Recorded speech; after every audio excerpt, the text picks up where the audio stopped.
It's time for a healthy dose of According to the Castles. And now, please welcome your hosts, Amy and Trey Castles. Hey everyone, it's Amy Castles. What up, what up? So today we are here, just the two of us, no guests today. Just the two of us.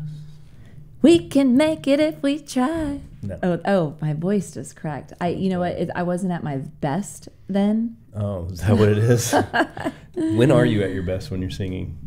All the time. I really should have been a musician, but I chose not to. That's a shame for all of us out there. So today we're talking about stress and our reaction to stress and what we can do during stressful times, but also something that I don't know that we've ever discussed on here, and I've actually never really thought about it this way, and that's talking about ultradium rhythm breaks. Ooh. So ultradium Ultra Tray? Ultra Tray rhythm breaks. Ultradium rhythm breaks. Yeah. So we're going to go into it. Some big words, honey.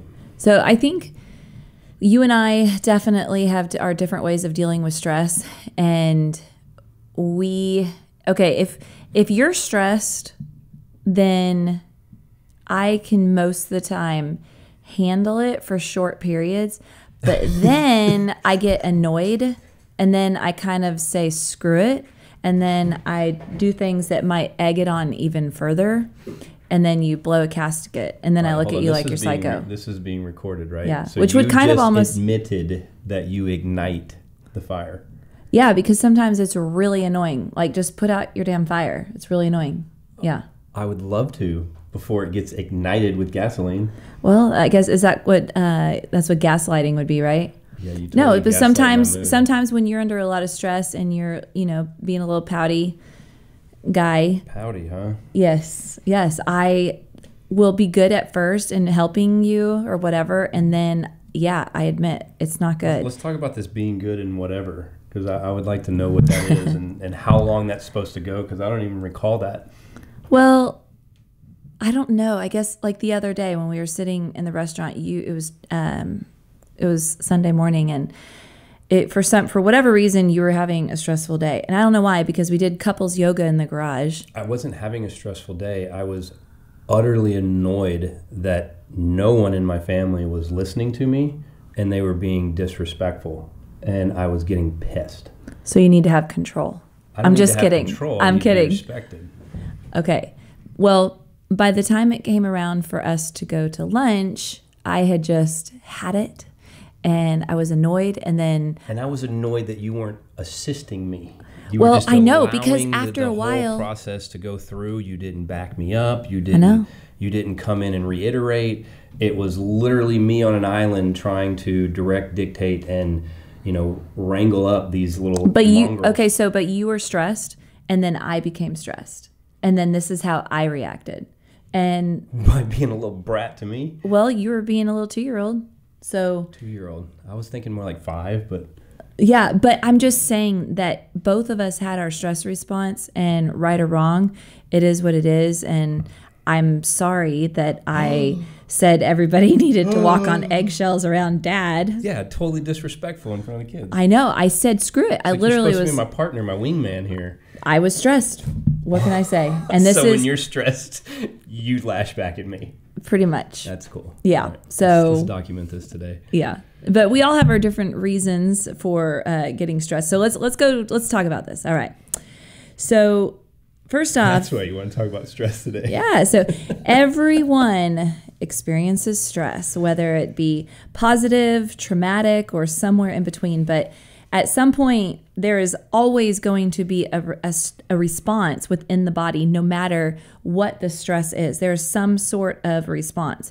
And this starts in the brain. So your brain, your nervous system is your brain and your spinal cord. This is your central nervous system. But there's another part, and that is your autonomic nervous system. So just to give you a little breakdown, the autonomic nervous system is basically your subconscious response. Okay. So that's like your body healing, or it blinks its eye, your eyes blink, or, I mean, I can control my eye blink, but a lot of times it's just natural, right? We don't have to tell it every time to blink. Correct. We don't have to tell our heart to beat, or I don't have to tell my ovaries to ovulate. They just do it. It's really annoying. Sorry, that was a really bad example. You still have ovaries? I do have ovaries, and I've had this pain, like super annoying. I guess we just squirreled on that. I know. But your central nervous system is your conscious mind. That's like, I choose to take my hand and hit Trey on the shoulder. Let's not choose that. That is your conscious mind saying, I'm going to do a squat, or I'm going to eat this food. You are consciously telling your muscles to move. Okay. So, back to the autonomic nervous system. So the autonomic nervous system has two systems within it, and that is the sympathetic nervous system. This is your stress response. And then you have the parasympathetic nervous system. That's your relaxed response. Okay. So you're under a lot of stress. The autonomic nervous system is activated, and it activates the sympathetic nervous system, which is your stress response. Okay. So I'm going to read this paragraph that I wrote down in my journal here. Go. To make it all make sense. And then we'll talk freely again. Okay. So when we experience a stressor that causes panic or fear, the body moves into the sympathetic nervous system dominance. Basically, this is your body's stress response. It's in preparation of fight or flight. Okay, so I'm just going to be real honest. On Sunday, my first response was flight. Like, I don't want nothing to do with you. I just, like, you dropped me off at church. I walked in, and I was like, sit wherever you want. I'm a flighter, right? I'm a fighter. Yeah. Well, at lunch, I couldn't flight because we were sitting down and I was waiting for our food. And so then I turned into fight. And I got real annoyed with you, told the kids that they needed to walk on eggshells around Daddy right in front of you. Yeah. That's when Speaking about Trey in third person when he's literally sitting right there.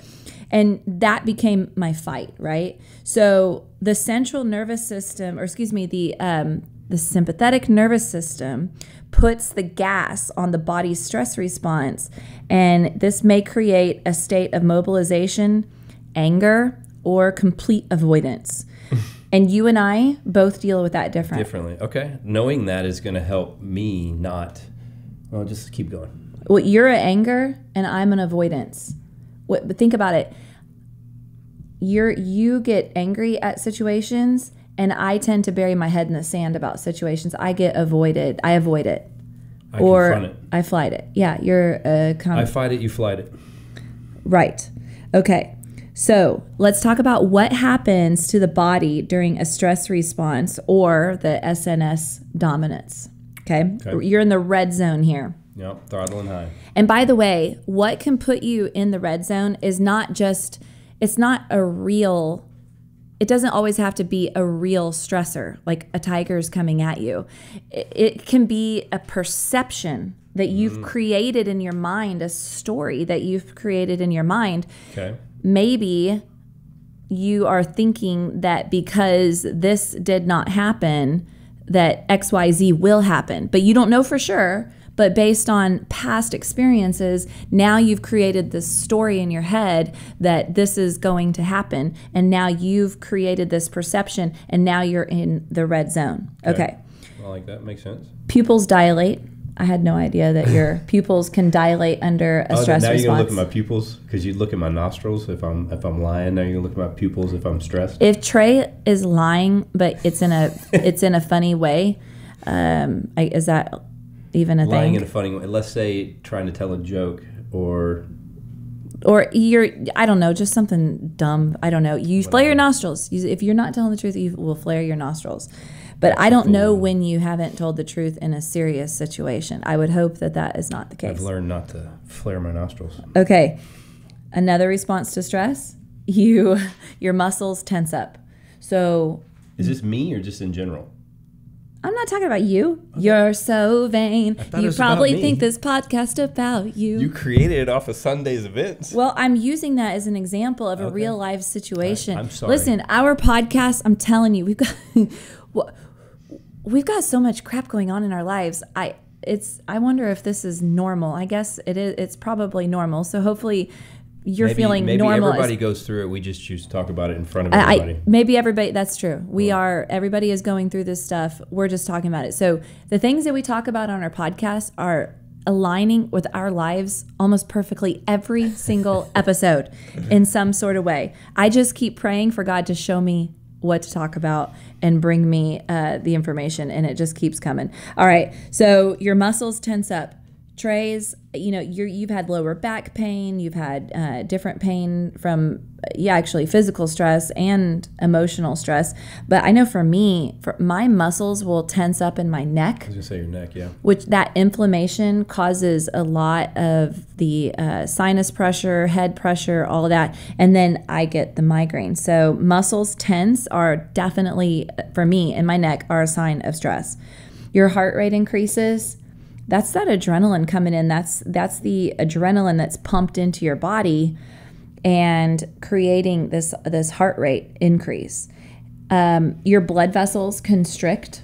So people who are having high blood pressure, they probably got some constriction going on in their blood vessels, and they are constantly under the stress. And it does. Stress affects your blood pressure 100%. Your stress hormones are released. Okay, this is the adrenaline and the cortisol. You can only go through life so long with so much adrenaline being pumped out of your adrenals. At some point, your adrenals are going to fatigue out. And this is where people completely crash. They don't have any energy. Adrenaline is good. Cortisol is good. But we're not supposed to live in it constantly. We're supposed to use it like a fine wine. For the fight or flight mode back in the hunter and gatherer days? Yeah, but they weren't under that constant stress. No, it was like it was more acute instead of chronic. Right. So, and the other thing that you have to understand, we've talked about this before in, I don't know, it was like one of the first 5 or 6 podcast episodes. We talked about caffeine. Caffeine triggers your body to create adrenaline. That's what it is. You're not drinking the caffeine and it's like, oh, this is giving me energy. No, it's actually sending a signal to your body to create the adrenaline. Well, that adrenaline can then starts to really take its toll on your body. Your digestion slows. I don't know about y'all, but every time that I travel, my digestion is pretty slow. Got to go a day early. Huh? So we got to go a day early typically so you can acclimate. I know, but you know what I'm talking about when I'm saying my digestion slows. I get really constipated, just to be honest with you. It's like...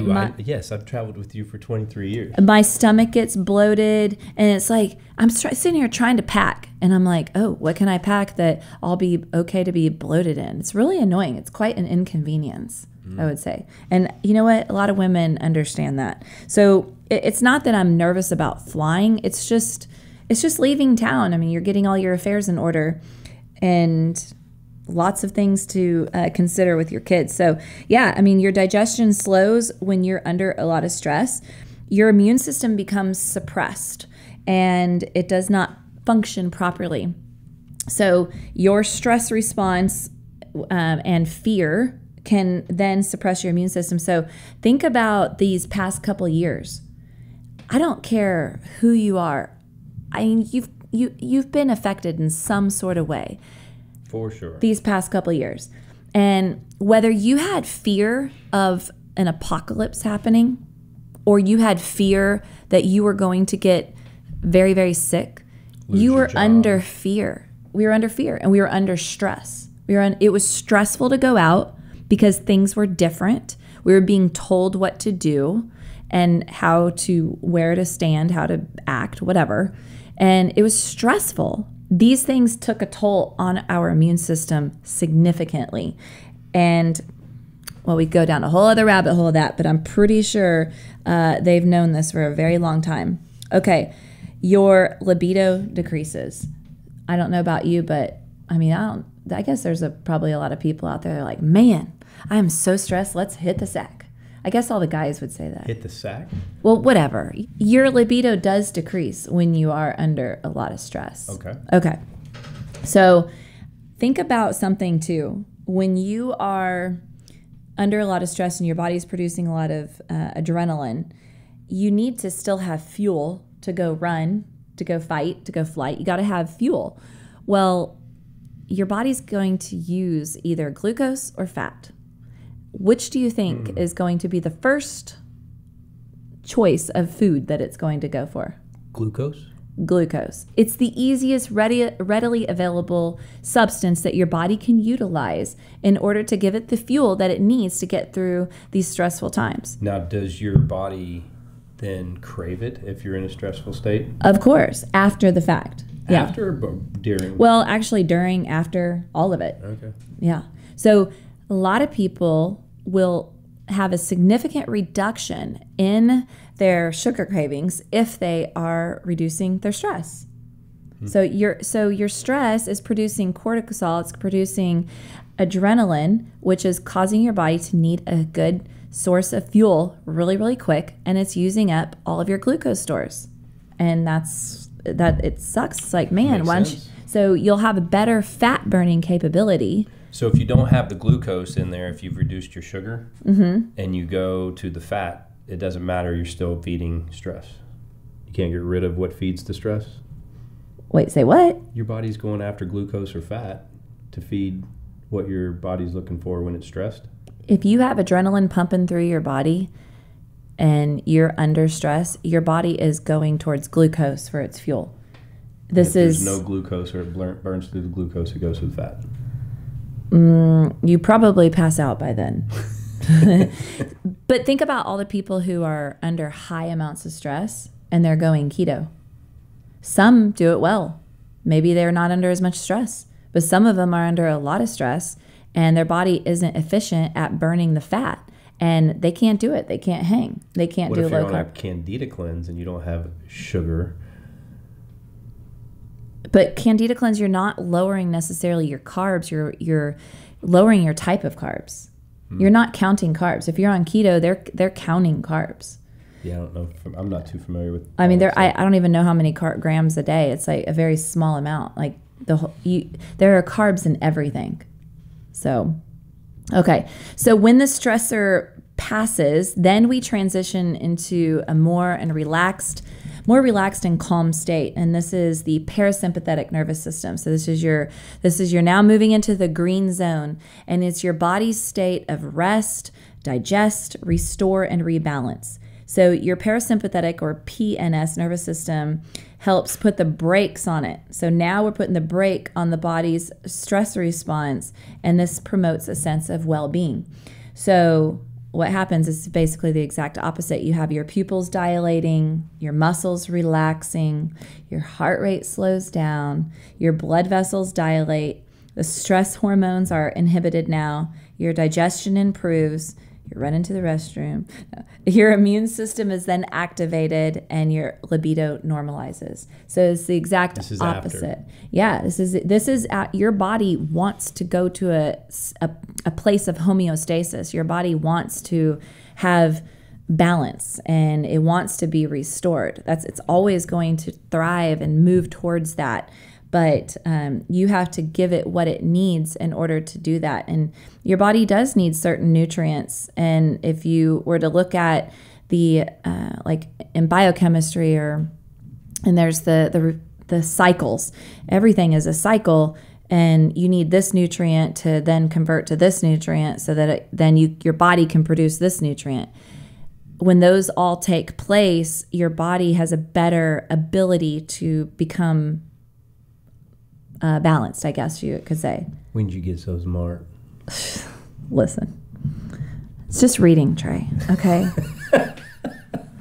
just reading. That's it. No, I think it's fascinating, though. I think it's fascinating that our bodies are the most amazing designed machines, and to me, it makes me appreciate what God created. I mean, everything on this earth that's been created for us, our bodies and the way we're created and how our bodies naturally want to heal. We don't have to look at a cut and tell it to heal. It just does it. It does it on its own. That's so amazing. So it makes me want to say, thank you, God, for creating awesome me. I'm going to take care of it as great as possible. That just brings it back to your body as a temple. So what you put into it is what you get out of it. Is that true? No. You get out of it what you put into it? Well, I mean, you can take this along a lot of different ways, but you want to treat it as best you can to make it run as efficiently as you can. It's like a beautiful race car. You're not just going to put nasty fuel in it and drive in the mud all the time and, beat the hell out of it. You're going to try and take care of it, keep it in the garage, clean it up, make sure it's shiny, got the right fuel, right maintenance. I believe that, and I think too many of us out there forget that our bodies can only handle so much before it starts to break down. Yeah, and that's why you see people in their 30s and 40s having more issues than what they did in latter years that would normally show up in their 50s and 60s. It's like accelerated. Well, it's the feet and it's the forks. It's the what? The feet and it's your forks. It's where your feet are going and it's what your fork is eating. Feet and forks. I've never heard that before. It's your lifestyle is a huge aspect to what determines our health. And there's a lot in the environment that we can't control, but there is a lot that you can. Don't believe the lie that, oh, you're just screwed. Like you can't do anything about it. No, you can. There's a lot that you can do. And I just feel like our bodies are made perfectly. They're made in God's image, and they were made to do things for the kingdom that are going to bring glory to God. And for me, in order to do that, you've got to maintain your health. In order for me to have the energy to make a phone call, to call Kaylee and check on her and pump her up, like I need to be in a good place. I can't be down with a migraine and then try to call her and pump her up or ask her how her day is and check on her and all those things. I can't do that if I'm not in a good place. I can't go to our church and fill kids' meals on Saturdays, which I haven't done yet. I want to, by the way. I haven't done that. But I can't do that if I'm not feeling good. So we've got to have the energy in order to do life. Well said. Well said. Mic drop. No, I'm just kidding. No one to mic drop. It's just well said. Okay. So I want to tell you some things that you can do to help with your stress response. Number one, practice calming activities. So this would include... What are those? Practice calming activities like yoga. Maybe go for a walk. Don't go sprinting on a little break because you're stressed. Well, that sprinting is now going to be perceived as a stressor, right? You're like trying to it's physically stress. Your brain's like, we are. I thought we were running from a tiger, but we actually are running from a tiger. No, you're not running from a tiger. You just chose the wrong activity to help calm your sympathetic nervous system. Do a calming activity. You know what that is. What's calming for you? That may and it is most likely not going to be scrolling through Instagram or Facebook. Choose a calming activity. Breathe deeply. It is 100% proven. It is a fact amundo that breathing deeply will calm your. It will assist and calm the parasympathetic nervous system. Your nervous system takes almost an instant response to breathing exercises. Google breathing exercises. There's a ton that come out. Tons of apps too. Tons of apps, yeah. When I had my first, only, and hopefully last panic attack or anxiety attack, okay. I thought I was going to die. It was really scary. I cannot imagine having this on a weekly basis, some people daily basis. Yeah. First I was crying, and then I started to breathe heavy, and then I started to hyperventilate, and then I couldn't feel my arms, and then I thought if I didn't sit down, I was just going to fall over and hit my head, and this was all in the matter of seconds.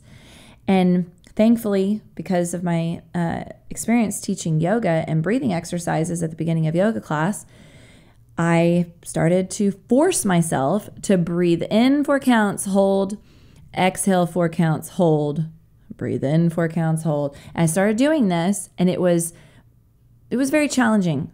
It hurt. Like it actually physically hurt my inner chest and my esophagus and my heart and my lungs. Everything. It was painful, probably for the first 2 breaths. And then it got easier, and then I calmed down. So breathing, if it can pull someone out of that state, How much, by the way, how amazing is that? Instead of having to take a pill, just breathe. Just breathe. Okay. Organize your space. Having your room, your house non-cluttered or uncluttered? I don't know. Having it organized. Having it not cluttered. Don't have it cluttered.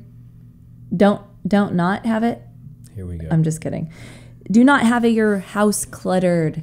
The clutter causes stress in itself, so it does not help you during times of stress. I just talked about my aunt who had a house that was completely hoarded, and it only fed the illness that she was going through in her heart and in her mind. Do your best to plan ahead.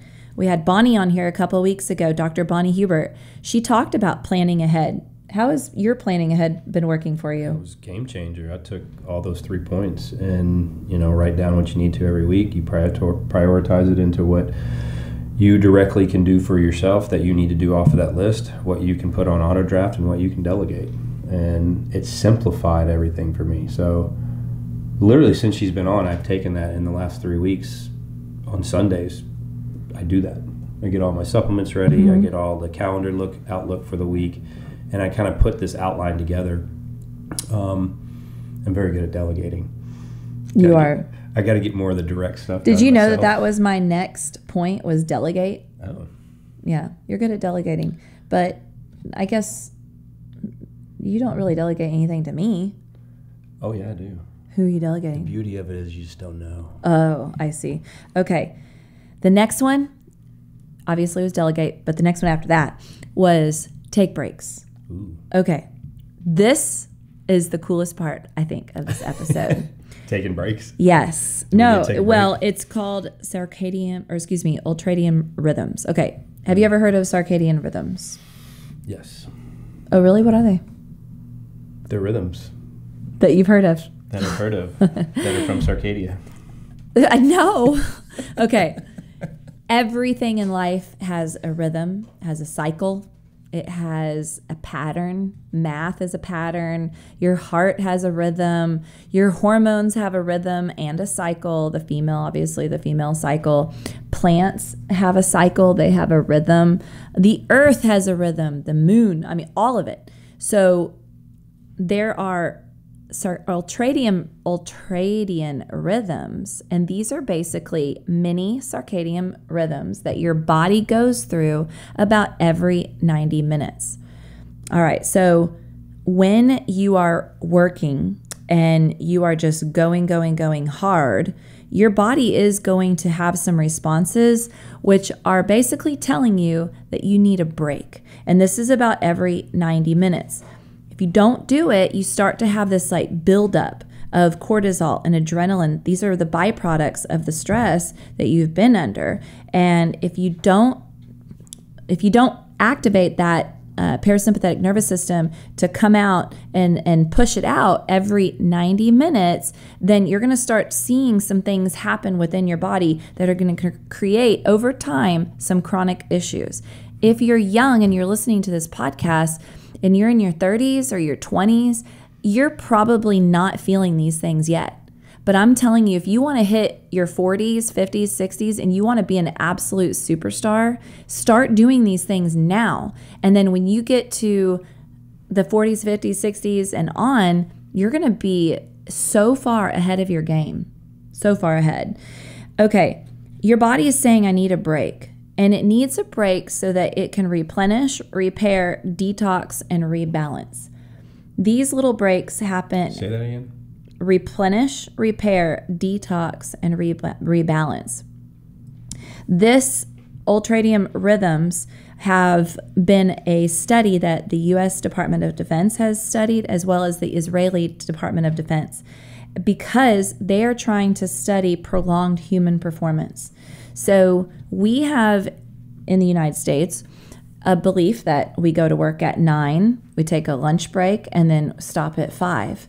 But it's actually the most counterproductive thing that you can have your employees do or you yourself can do, because there's more room for error. There's more room for adrenal fatigue, clumsiness, forgetfulness, brain fog. All of these things happen when you are ignoring those breaks.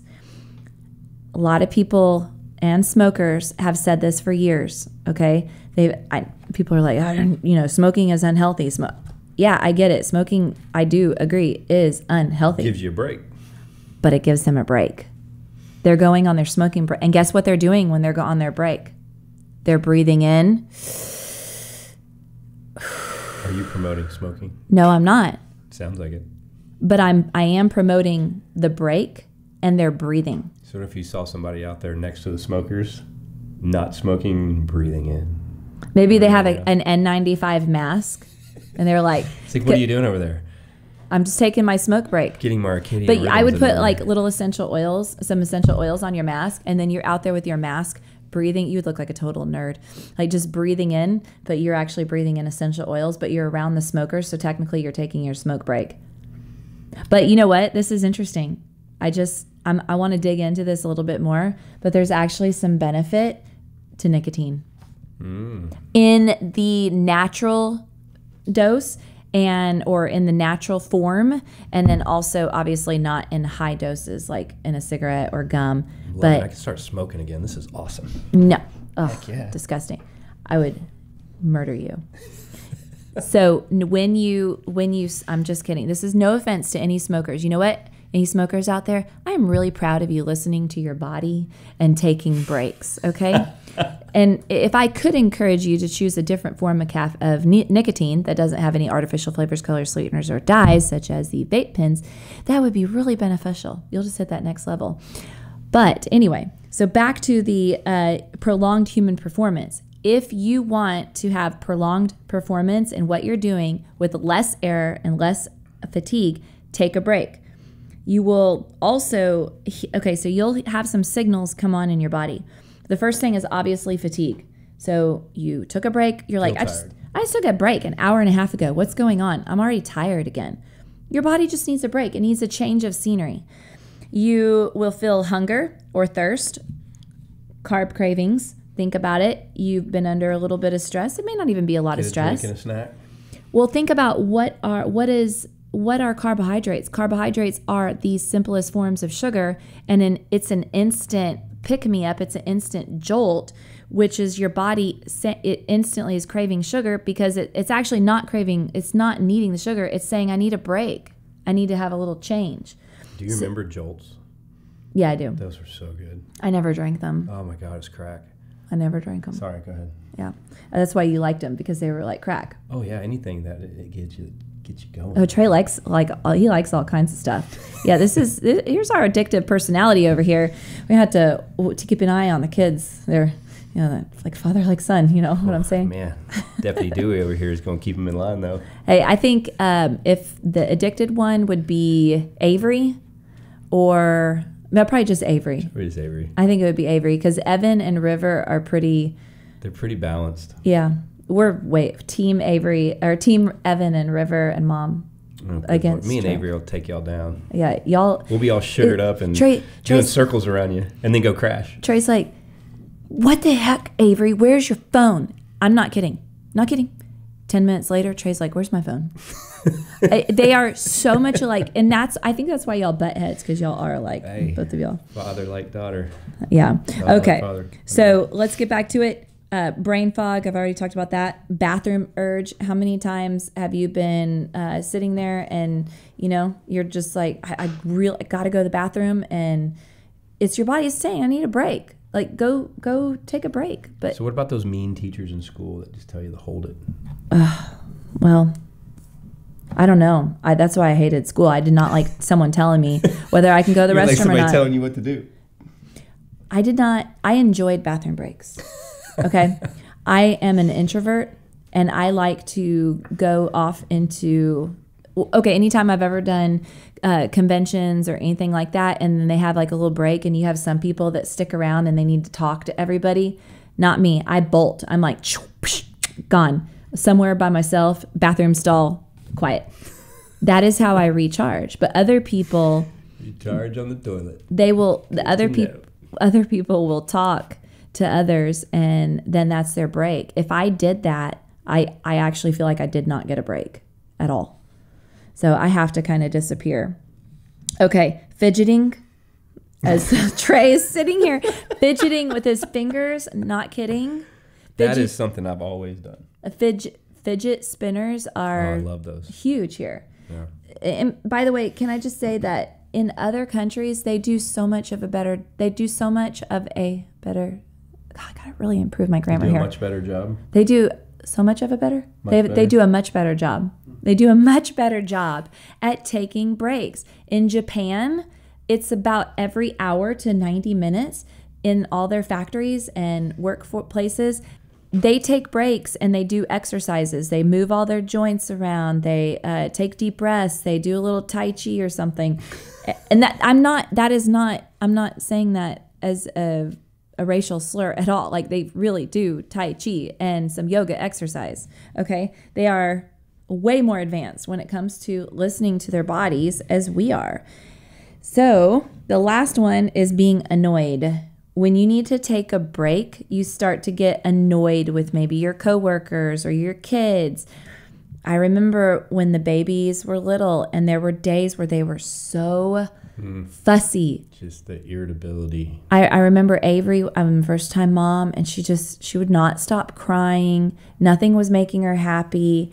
I had to put her in her crib. It was a safe place. Had to put her with a crib, go outside, cry for a minute, take a breath, and then come back in. I was annoyed and I was frustrated and I was fatigued. You had all those listed down there happening at once. What?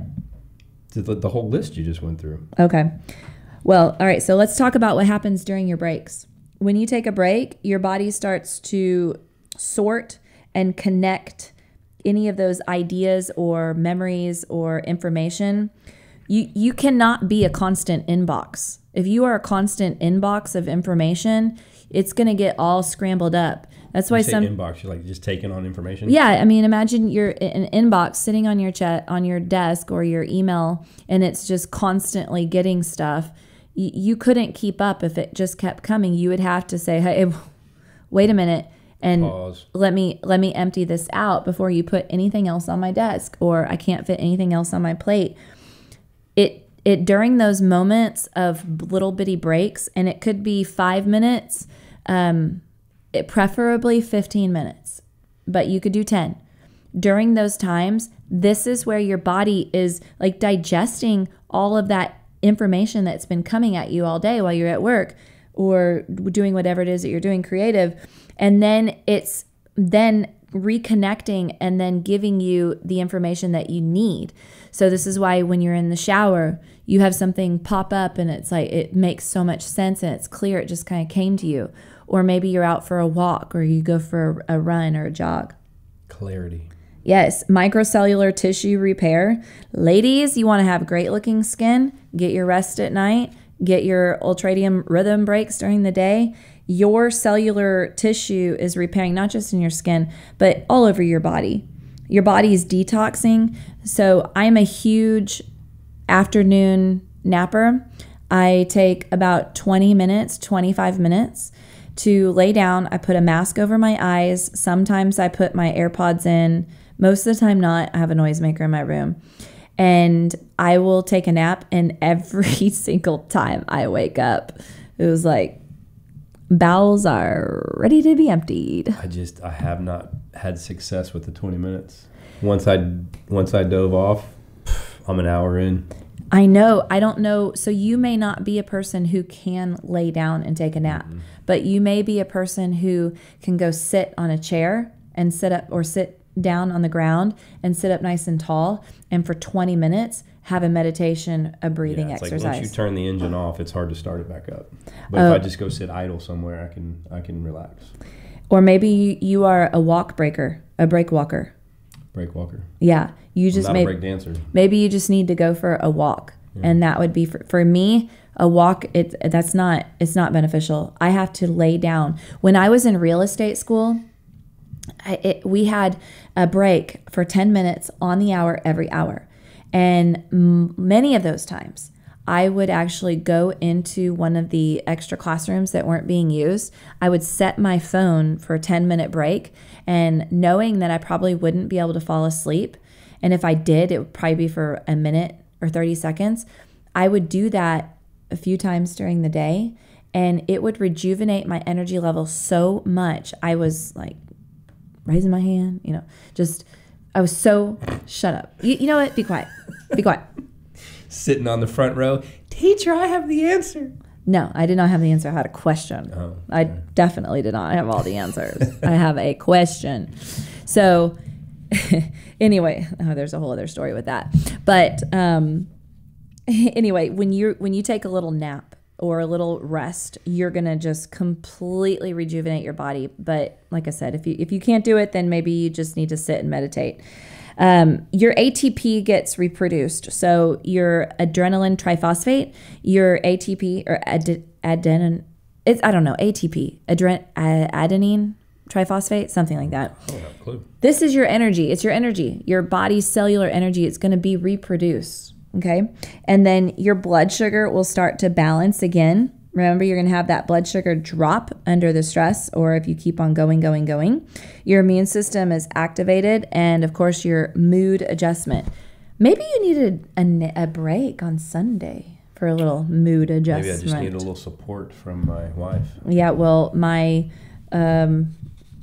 let's see, what Maybe is I it? Need you to fight my flight. sympathetic nervous system took over. Let's see, what does this say here? Sympathetic nervous system took over due to Trey's response to stress that caused I'm just kidding. I'm not reading that. So that's it. Do you have any questions? When would you like to start all of this stuff so you can be a better mom and wife for our family?